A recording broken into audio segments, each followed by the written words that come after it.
So, Danny, you are wide receiver for the Edmonton Elks. Yes, sir. Just to reiterate, and Mike is defensive back for the Hamilton Tiger Cats. Yes, sir. So what's more complicated, hazmat or a new playbook? Probably hazmat. For sure. Yeah. So it's a new language, right? Yeah, it's all different. It is. Yeah.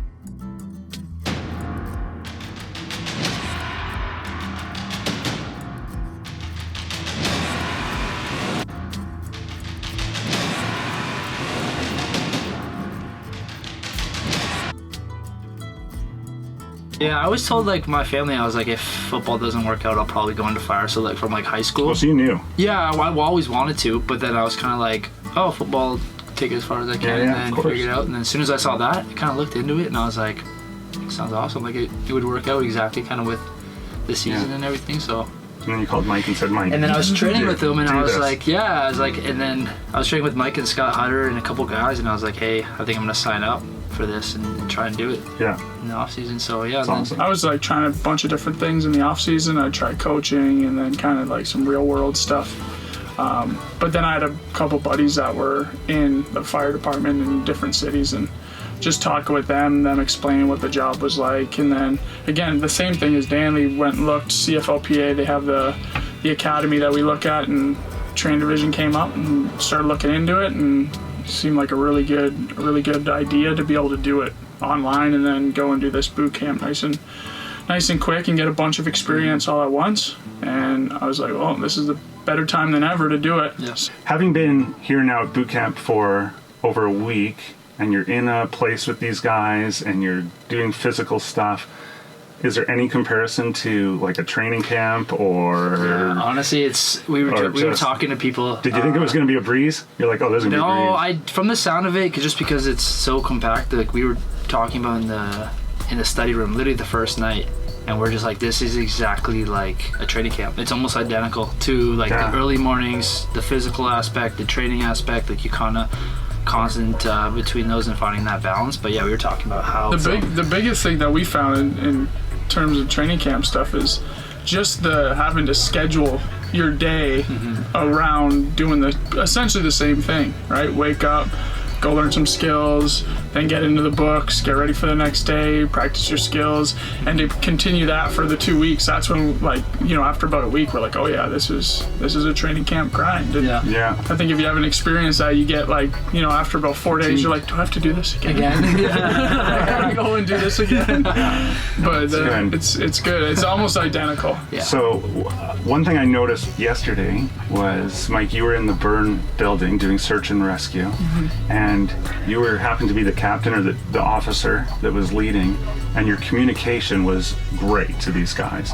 And I just thought, is that what it's like on a football field, right? You're a long distance away from these other guys, sometimes 40 yards away from the guy at the other side of the field. Yep. How do you communicate either as an offense or a defense?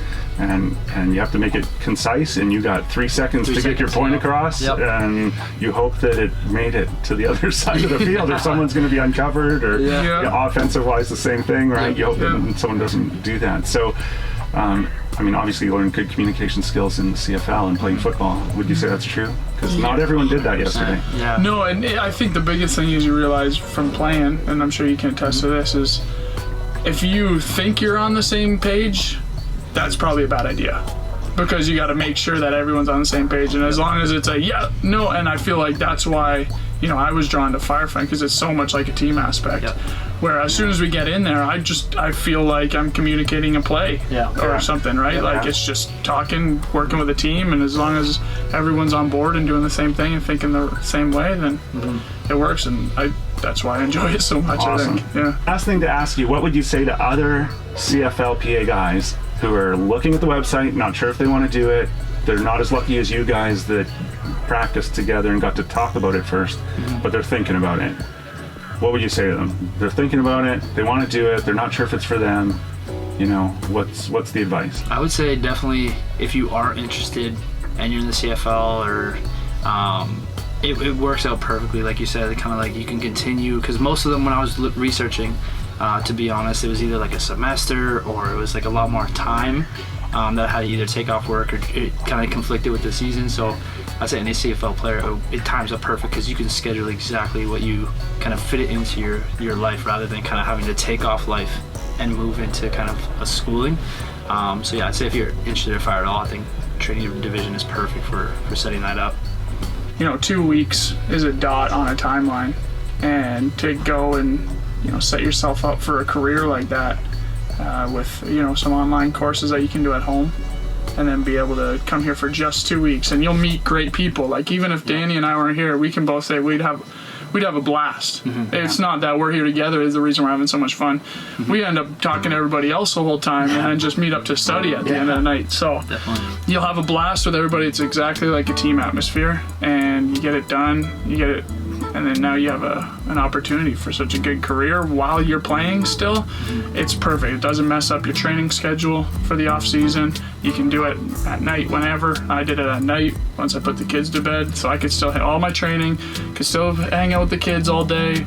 I would do maybe an hour or two a night, and then come here for 2 weeks, which is nothing, and you're laughing. Beautiful. Yeah. Awesome. So, Danny, you are wide receiver for the Edmonton Elks. Yes, sir. Just to reiterate, and Mike is defensive back for the Hamilton Tiger Cats. Yes, sir. I look forward to seeing you guys on TSN this summer. Hopefully, at one play, sometime, lined up against each other. I don't know if that's going to happen, but I'll keep my eyes open for that while we're watching Friday Night Football. Yes, sir. TSN. All right, guys.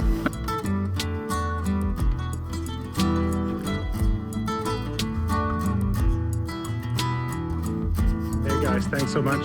My name is Brad. I am the president and owner of Training Division Fire Academy.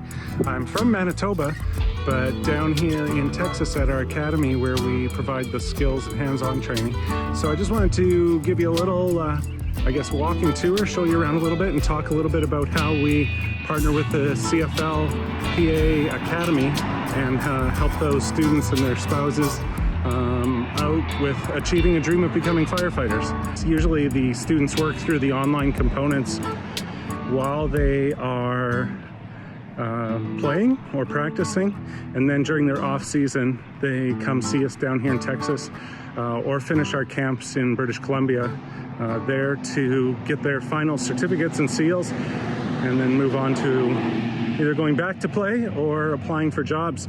Departments love that we have athletes that come through our program.